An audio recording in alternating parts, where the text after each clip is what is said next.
નમસ્કાર વિદ્યાર્થી મિત્રો, ધોરણ 12 નામાના મૂળ તત્વો પાર્ટ 1 ચેપ્ટર નંબર 5. આગલા લેક્ચરમાં મિત્રો અનામતો અને નફા કે ખોટની વહેંચણી અંગેની થિયરી આપણે જોઈ હતી, પ્લસ પાઘડી અંગેની માહિતી જોઈ હતી.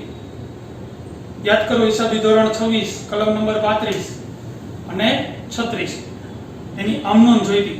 હવે મિત્રો એ બધું આપેલું હોય એવા દાખલા આપણે ગણવાના છે. તો દાખલા નંબર જોશો, સ્વાધ્યાયનો દાખલા નંબર 8, પેજ નંબર આપેલા છે 208. મિત્રો તમારે રકમ સામે રાખવાની છે અને કેલ્ક્યુલેટર સાથે રાખવાનું છે, જેથી કરીને સરળતાથી ગણતરી કરી શકાય. તો મિત્રો રકમમાં જોતું જવાનું છે અને ગણતરી કરતી જવાની છે. હું રકમ વાંચું છું. આભા અને ડીના 2:1 ના પ્રમાણમાં નફો નુકસાન વહેંચી લેતા એક પેઢીના ભાગીદારો છે. બે ભાગીદારો, જૂના બે ભાગીદારો આપેલા છે આભા અને ડીના, અને જૂનો ભાગ આપી દીધો છે 2:1. તો અહીંયા આપણે લખી નાખીએ. ત્યારે જૂનો ભાગ 2:1.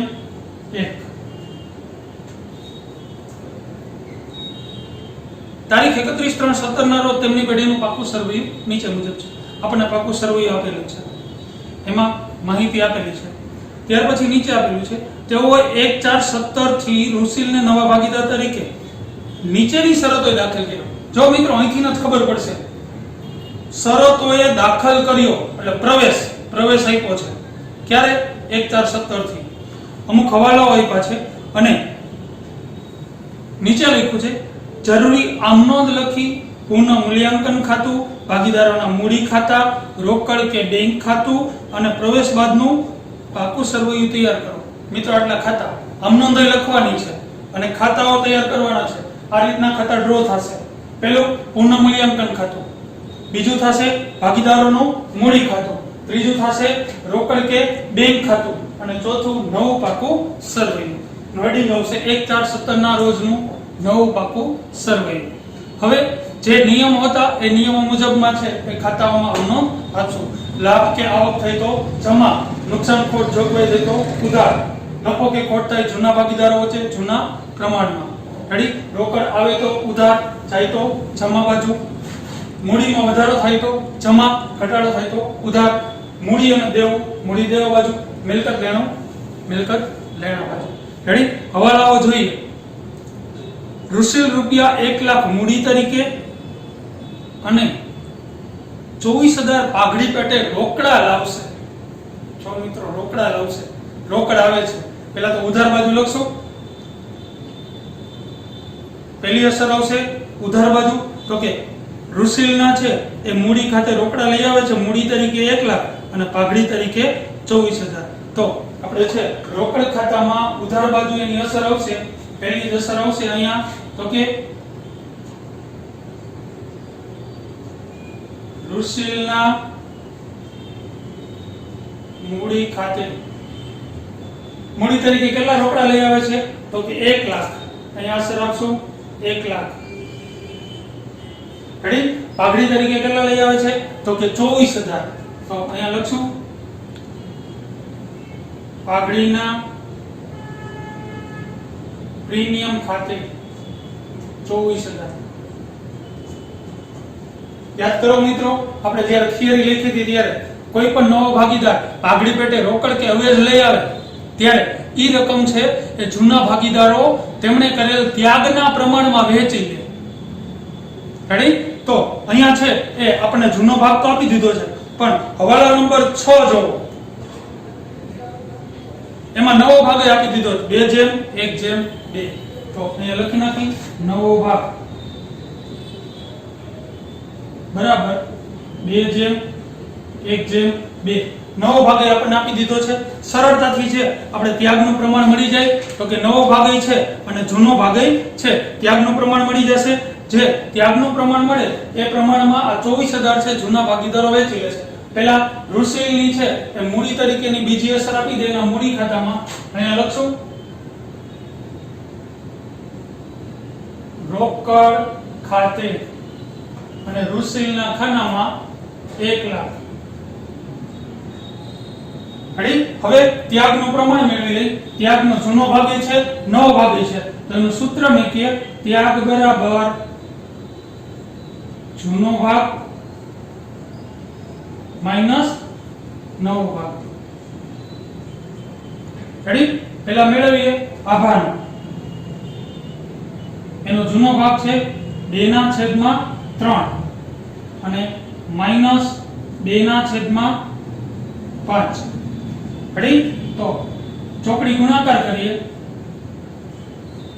10 5 દુ 10 માઈનસ 3 દુ 6 છેદમાં 15.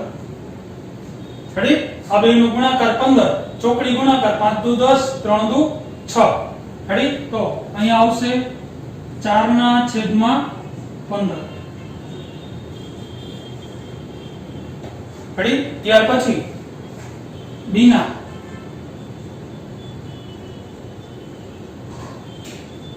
જેનો જૂનો ભાગ છે 1/3 માઈનસ 1/5.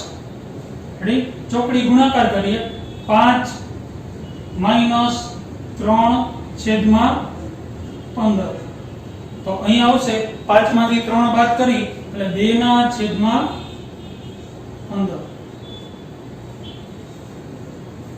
રેડી? રેડી? 4 અને 2 4/2 ના પ્રમાણમાં છે. આપણને ત્યાગનું પ્રમાણ મળ્યું 4/2. એનો મતલબ એવો થયો કે જે આપણને પાઘડીની રકમ જે નવો ભાગીદાર રોકડ સ્વરૂપે લઈ આવે છે એ રકમ કયા પ્રમાણમાં વેચવાની રહેશે? તો કે 4/2 ના પ્રમાણમાં. તો 24000 છે એને 4/2 ના પ્રમાણમાં વેચો તો કે 24000 એને ગુણ્યા 4/6 કરો. કેટલા આવશે? યસ 16000. તો અહીંયા એને વેચી દઈ પાઘડીના પ્રીમિયમ ખાતે. અહીંયા આવશે 16000. એવી રીતના 24000 એને ગુણ્યા 2/6 કરો એટલે આવશે 8000. રેડી? અને આમનું શું લખશો? રોકડ તરીકે પહેલા લઈ આવે છે તો આ બેની સંયુક્ત અવનોન કરી નાખો તો એવું થાય રોકડ ખાતે ઉધાર 1,24,000. રોકડ ખાતે ઉધાર 1,24,000 અથવા અલગ અલગ કરવી હોય તો આમ પણ કરી શકાય. રોકડ ખાતે ઉધાર 1 લાખ તે રૂસિલના મૂડી ખાતે 1 લાખ બાબત જે રૂસિલ મૂડી તરીકે રોકડા લાવ્યો તેના. અને આમનો રોકડ ખાતે ઉધાર 24,000 તે પાઘડીના પ્રીમિયમ ખાતે 24,000. બીજી એની વહેંચણી કરો એની તો આમનો શું થાય? પાઘડીના પ્રીમિયમ ખાતે ઉધાર 24,000 તે આભાના મૂડી ખાતે તે બીનાના મૂડી ખાતે બાબત જે પાઘડીની ત્યાગના પ્રમાણમાં વહેંચણી કરી તેના. ક્લિયર મિત્રો? ત્યાગનું પ્રમાણ મેળવી લેવાનું અને પાઘડીની રકમ જે રોકડમાં લઈ આવે છે એ ત્યાગના પ્રમાણમાં વહેંચી દેવાની. ત્યાર પછીનો હવાલા નંબર 2. જમીન મકાનની કિંમત 17,000 થી વધારવી. જો પ્રોપર કીધું છે 17,000 થી વધારવી. વધારો થયો, મિલકત વધી, લાભ થયો તો કઈ બાજુ આવશે? જમા બાજુ. અહીં લખશું જમીન મકાન ખાતે કેટલો વધારો કરવાનો છે? તો કે 17,000. હવે એની નવી કિંમત નવા બાકા સરવાળામાં દર્શાવી દી. જો દે જૂનામાં કેટલી આપેલી છે? 72 તો આપેલી જ છે. એમાં પ્લસ કરો 17. 72,000 પ્લસ 17,000. તો એની નવી કિંમત લખી નાખી. જમીન મકાન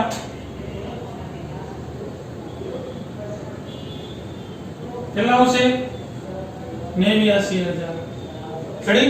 ત્યાર પછીનો વાલો યંત્રોની કિંમત 32,000 સુધી ઘટાડવી. જો ઘટાડો કરવાનો છે પણ ક્યાં સુધી? તો કે 32,000 થાય ત્યાં સુધી. જૂનામાં જો યંત્રો આપેલા છે 40,000, ઘટાડો જો 40,000 માઈનસ 32,000 કરો એટલે 8,000. અને સ્વાભાવિક છે 40 છે 32 સુધી ઘટાડો એટલે 8,000 ઘટાડો કરવાનો છે. તો ઘટાડો થાય તો અહીંયા લખશું યંત્રો ખાતે કેટલો ઘટાડો કરવાનો? તો કે 8,000 નો. અને એની નવી કિંમત અહીંયા લખી નાખી. યંત્રો 32,000. ત્યાર પછીનો વાલો દેવાદારો પર 10% ગાલખાત અનામત રાખવી. પહેલા તો દેવાદારો અંદરની સાઈડ આપેલા છે 24,000 તો અહીંયા લખશું દેવાદારો 24,000 એમાંથી માઈનસ કાલખાત અનામત કેટલા ટકા રાખવાનું કીધું 10% 10% એટલે 2400 24,000 માંથી 2400 બાદ કરો 24,000 માંથી કેટલા બાદ કરવાના રહેશે તો કે 2400 બાદ કરો જોઈએ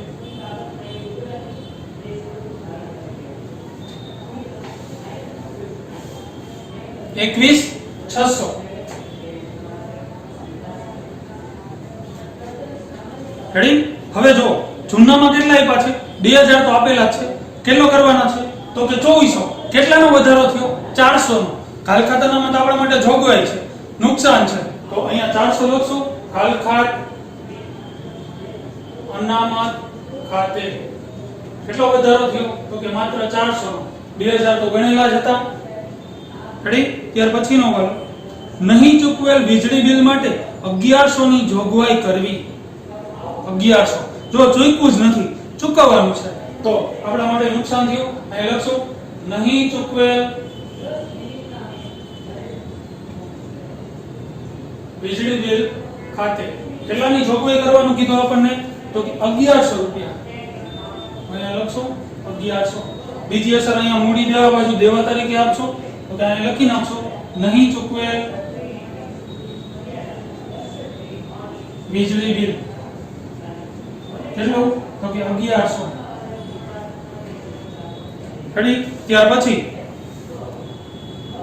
જે છેલ્લો વાળો તો નવા પ્રમાણ જે આપણે કરી નાખ્યો હવાલાની બધી જ અસરો આપી દીધી હવે આવી જવાનું જૂના પાકા સરવૈયામાં પહેલેથી જોતું જવાનું જે જે અસરો છે એ આપવાની બાકી હોય હવાલા સિવાયની એ એમ નામ લખી નાખવાની જેની વહેંચણી થઈ શકે એમ હોય એ બધી વહેંચી દેવાની પહેલેથી જોતા જાય જો મૂડી આપેલી છે તો મૂડી જમા બાજુ આવશે અહીંયા લખશું બાકી આગળ લાવ્યા મૂડી આપેલી છે 80,000 ને 60,000 અહીંયા લખશું 80,000 અને 60,000 ત્યાર પછી આપેલું છે સામાન્ય અનામત જેની આપણે શું કરવી પડશે વહેંચણી કરવી પડશે કયા પ્રમાણમાં તો કે જૂના પ્રમાણમાં 2:1 ના પ્રમાણમાં 2:1 માં 18,000 ને વેચો તો 18,000 ગુણ્યા 2/3 એટલે આવશે 12,000 અને 6,000 તો અહીંયા લખશું સામાન્ય અનામત ખાતે સામાન્ય અનામત ખાતે 12,000 અને 6,000 જૂના ભાગીદારો અને જૂનું પ્રમાણ ત્યાર પછી આપેલું છે કારીગર વળતર અનામત જેની આપણે શું કરવી પડશે વહેંચણી કરવી પડશે કયા પ્રમાણમાં તો કે જૂના પ્રમાણમાં 2:1 ના પ્રમાણમાં આપેલા છે 4500 એને 2:1 માં વેચો એટલે આવશે અહીં લખશો કારીગર વળતર અનામત ખાતે રેડી 4500 ને વેચી એટલે આવશે 3,000 અને 1,500 રેડી ત્યાર પછી રોકાણ અનામત આપેલું છે 1,500 આપેલું છે જેને 2:1 ના પ્રમાણમાં વહેંચવું પડશે તો 2:1 માં વેચી એટલે આવશે 1,000 અને 500 તો અહીં લખશું રોકાણ અનામત ખાતે રોકાણ અનામત ખાતે રેડી 1,500 ને છે એ વેચી એટલે આવશે 1,000 અને 500 ત્યાર પછી આપેલું છે લેણદારો જેનો કોઈ હવાલો નતો એટલે એમ નામ લખી નાખશું અહીંયા લેણદાર આપેલા છે 28,000 ત્યાર પછી આપેલું છે દેવી ઊંડી 12,000 જેનો કોઈ હવાલો નતો અહીંયા લખી નાખી દેવી ઊંડી 12,000 ત્યાર પછી મિલકત લેણા બાજુ આવી જાય જો મિત્રો પાઘડી આપેલી છે જૂના પાકા સરવૈયામાં પાઘડી આપેલી છે જે પાઘડી જૂના પાકા સરવૈયામાં આપેલી હોય એ જૂની પાઘડી કહેવાય એ જૂના ભાગીદારો વચ્ચે અને જૂના પ્રમાણમાં પેલા માંડી વાળવી પડે જો આપેલી છે જૂની પાઘડી કેટલી છે તો કે 18,000 આપેલી છે જેને આપણે માંડી વાળવી પડશે ક્યાં તો કે મૂડી ખાતામાં ઉધાર બાજુ તો અહીંયા લખશું પેલા પાઘડી ખાતે જૂના ભાગીદારો વચ્ચે વેચી નાખી જૂના પ્રમાણમાં એટલે અહીંયા આવશે 12,000 અને 6,000. રેડી? જૂના પાકા સરવૈયામાં જે પાઘડી આપેલી છે એ જૂની કહેવાય, એ જૂના ભાગીદારો વચ્ચે અને જૂના પ્રમાણમાં માંડી વાળવાની હોય. નવી પાઘડી જે રોકડમાં લઈ આવે ભાગીદાર, એ જૂના ભાગીદારો છે એ પોતે કરેલ ત્યાગના પ્રમાણમાં છે એ પહેલા શું કરી લે છે? વહેંચી લે છે. જો અહીંયા આપણે વહેંચી લીધી 16,000 ને 8,000 ને. ત્યાર પછી જમીન મકાનનો હવાલો હતો, આવી ગયો. યંત્રો આવી ગયા. સ્ટોક બાકી છે 36,000, જેનો કોઈ હવાલો નતો, અહીંયા લખી નાખી સ્ટોક 36,000. રેડી? ત્યાર પછી દેવાદારો આવી ગયા. રોકાણો જેનો કોઈ હવાલો નતો, 8,000 એમ નામ લખી નાખી. રોકાણો 8,000. ત્યાર પછી રોકડ બેંક આપેલું છે, તો રોકડ ખાતું આપણે તૈયાર કર્યું છે, ઉધાર બાજુ લખી નાખી. બાકી આગળ લાવ્યા. રોકડ બેંકની બાકી આપણને આપેલી છે 2,000 રૂપિયા, તો અહીંયા દર્શાવી દઈ 2,000. રેડી? ત્યાર પછી આપેલું છે જાહેરાત ઝુંબેશ ખર્ચ. જો નહીં માંડી વાળેલ ખર્ચા છે 6,000 આપ્યા છે, જે આપણે જૂના ભાગીદારો વચ્ચે અને જૂના પ્રમાણમાં માંડી વાળવા પડશે, એટલે આવશે 4,000 અને 2,000. તો અહીંયા લખી નાખશું 4,000 અને 2,000. અહીં લખશું જાહેરાત ઝુંબેશ ખર્ચ ખાતે. રેડી? ત્યાર પછી બધી જ હવાલાઓની અસર આપણે આપી દીધી છે. હવે તો કે પહેલા પૂર્ણ મૂલ્યાંકન ખાતું બંધ કરશું. પૂર્ણ મૂલ્યાંકન ખાતું બંધ કરતા આ બાજુનો સરવાળો વધુ છે, એમ નામ દર્શાવી દઈ 17,000. આ બાજુ દર્શાવીએ 17,000. તફાવતની રકમ છે આ બાજુ મળશે, તો આને આપણે કહેશું નફો, જે જૂના ભાગીદારો વચ્ચે અને જૂના પ્રમાણમાં એટલે કે 2:1 માં વહેંચવાનો રહેશે. જૂના ભાગીદારો 2, આભા અને બીના. જૂના ભાગીદારો વચ્ચે તફાવતની રકમ એટલે કે 17,000 માંથી આ બધાય બાદ કરો જોઈએ, એટલે તફાવતની રકમ મળશે 7,500. એટલે આને વેચો તો 7,500 એને ગુણ્યા 2/3 કરો. 7,500 એને ગુણ્યા 2/3 એટલે પહેલાના આવશે આભાના 5,000 અને બીનાના આવશે 2,500. રેડી? આ ક્યાં લઈ જવાની? તો કે ભાગીદારોના મૂડી ખાતે. અહીંયા ઉધાર છે, તો અહીંયા કઈ બાજુ લખશું? જમા બાજુ. અને અહીંયા લખશું પુનઃ મૂલ્યાંકન ખાતે 5,000 અને 2,500. રેડી? પુનઃ મૂલ્યાંકન ખાતું બંધ કર્યું. હવે બંધ થશે ભાગીદારોનું મૂડી ખાતું. રેડી? તો મૂડી ખાતાનો હંમેશા જમા બાજુનો સરવાળો વધુ હોય, એટલે આ બાજુના 1 લાખ. રેડી? અહીંયા દર્શાવી દઈ 1 લાખ. અહીંયા તફાવતની રકમ 1 લાખ. અને આપણે કહેશું બાકી આગળ લઈ ગયા. રેડી? હવે આ બાજુનો સરવાળો કરવાનો રહેશે. પહેલા આ બાજુનો સરવાળો કરો, બીનાનો સરવાળો કરો જોઈએ, એટલે આવશે 82,500. રેડી? આ બાજુ દર્શાવીએ 82,500. એમાંથી બાદ કરો 8,000 બાદ કરો જોઈએ. 82,500 એમાંથી 6 અને 2 8,000 બાદ કરતા તફાવતની રકમ મળશે 70,500. રેડી? હવે આ બાજુનો સરવાળો કરો, આ બાજુનો સરવાળો કરો, એટલે મળશે 1,13,000. રેડી? આ બાજુ દર્શાવીએ 1,13,000. એમાંથી 12 ને 4 16,000 બાદ કરો, એટલે તફાવતની રકમ મળશે 1,01,000. રેડી? આ તફાવતની રકમ મળી. આને કહેવાય આખરની મૂડી. અહીંયા મૂડી તરીકે દર્શાવી દઈ મૂડી આભા, બીના અને ઋષિ.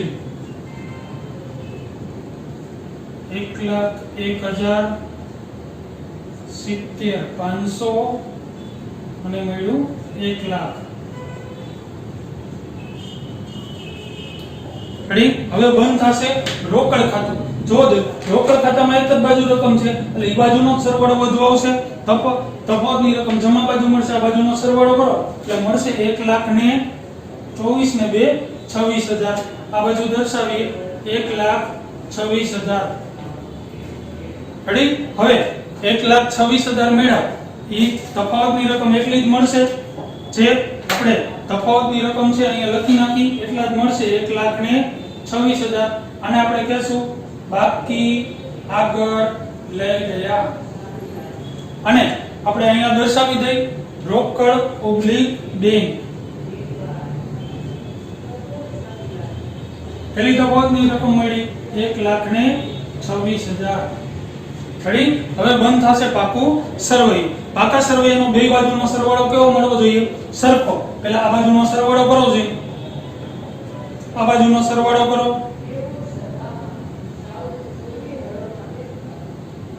એટલે મળશે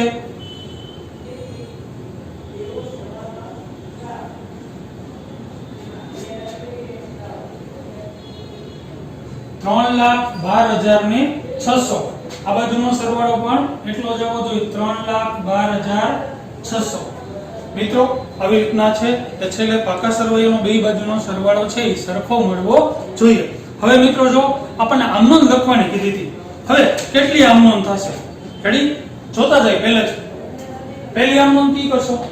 આ પુનઃ મૂલ્યાંકન ખાતે ઉધાર, તો આ ત્રણેય ખાતે જમા. બીજી આમનોંધ આની પુનઃ મૂલ્યાંકન ખાતું જમા, તો જમીન મકાન ખાતે ઉધાર, તે પુનઃ મૂલ્યાંકન ખાતે જમા. રેડી? નફો થયો એની તો પુનઃ મૂલ્યાંકન ખાતે ઉધાર 7,500, તે આભાના મૂડી ખાતે, તે બીનાના મૂડી ખાતે. બાબત જે પુનઃ મૂલ્યાંકન ખાતાનો નફો વેચ્યો તેના. હવે રોકડની આમનોંધ થશે. અહીંયા રૂસિલ મૂડી તરીકે રોકડા લઈ આવે છે. આમનોંધ શું કરશો? રોકડ ખાતે ઉધાર 1 લાખ, તે રૂસિલના મૂડી ખાતે 1 લાખ. બાબત જે રૂસિલ મૂડી તરીકે રોકડ લાવ્યો તેના. પાઘડીની રકમ રોકડમાં લઈ આવે છે તો રોકડ ખાતે ઉધાર 24,000, તે પાઘડીના પ્રીમિયમ ખાતે 24,000. બાબત જે પાઘડીની રકમ રોકડમાં લાવ્યો તેના. રેડી? હવે તો કે પાઘડીની રકમની વેચણી કરે છે તો આની આમનોંધ થશે. આમનોંધ કરશો પાઘડીના પ્રીમિયમ ખાતે ઉધાર 24,000, તે આભાના મૂડી ખાતે, તે બીનાના મૂડી ખાતે. બાબત જે પાઘડીની રકમ ત્યાગના પ્રમાણમાં વેચી તેના, અથવા પાઘડીની રકમની વેચણી કરી તેના. ત્યાર પછી આમનોંધ થશે સામાન્ય અનામતની, તો આમનોંધ થશે સામાન્ય અનામત ખાતે ઉધાર 18,000, તે આભાના મૂડી ખાતે, તે બીનાના મૂડી ખાતે. બાબત જે સામાન્ય અનામતની વેચણી કરી તેના. ત્યાર પછી કારીગર વળતર અનામતની થશે, તો કે કારીગર વળતર અનામત ખાતે ઉધાર 4500, તે આભાના મૂડી ખાતે 3,000, તે બીનાના મૂડી ખાતે 1,500. બાબત જે કારીગર વળતર અનામતની વેચણી કરી તેના. ત્યાર પછી થશે રોકાણ વધઘટ અનામતની, તો આમનોંધ થશે રોકાણ વધઘટ અનામત ખાતે ઉધાર 1,500, તે આભાના મૂડી ખાતે 1,000, તે બીનાના મૂડી ખાતે 500. બાબત જે રોકાણ અનામત વધઘટ અનામતની વેચણી કરી તેના. ત્યાર પછી તો કે જૂની પાઘડી માંડી વાડી એની આમનોંધ થશે. આમનોંધ શું કરશો?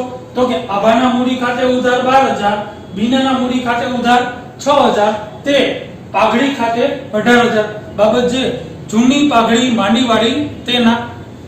જાહેરાત ઝુંબેશ ખર્ચ માંડી વાળ્યો, આભાના મૂડી ખાતે ઉધાર 4,000, બીનાના મૂડી ખાતે ઉધાર 2,000, તે જાહેરાત ઝુંબેશ ખર્ચ ખાતે 6,000. બાબત જે જાહેરાત ઝુંબેશ ખર્ચની વેચણી કરી તેના. રેડી? તો મિત્રો આટલી આમનોંધ થશે. કેટલી ગણી લઈએ પહેલે? 1 2 3 4 5 6 7 8 9 10 અને 11 આમનોંધ થશે. તો મિત્રો આ રીતના છે. તમારે પહેલા ચોપડામાં હેડિંગ આપવાનું રહેશે. ચેપ્ટર 5 નું સ્વાધ્યાયનો દાખલા નંબર છે એ આપણો રહેશે 8મો. સ્વાધ્યાયનો દાખલા નંબર 8 અહીંયા ઉપર છે લખી નાખવાનું. સ્વાધ્યાયનો દાખલા નંબર 8મો. અને ખાતા ડ્રો કરવાના છે, દાખલો લખવાનો છે, પછી આ ગણતરી લખવાની. ગણતરી લખાઈ જાય પછી એની આમનોંધ લખવાની રહેશે.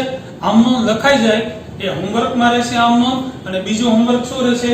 તો કે ઉદાહરણ નંબર 22 જે પેજ નંબર 182 પર આપેલું છે, જે સેમ આ જ પ્રમાણેનું છે. આ પ્રમાણેના પેલા ખાતા ડ્રો કરવાના, દાખલો ગણવાનો, દાખલો થઈ જાય પછી એની આમ નોંધ તમારે જાતે લખવાની રહેશે. તો મિત્રો આ દાખલો બધાયને છે એ સમજાય જ ગયો હશે.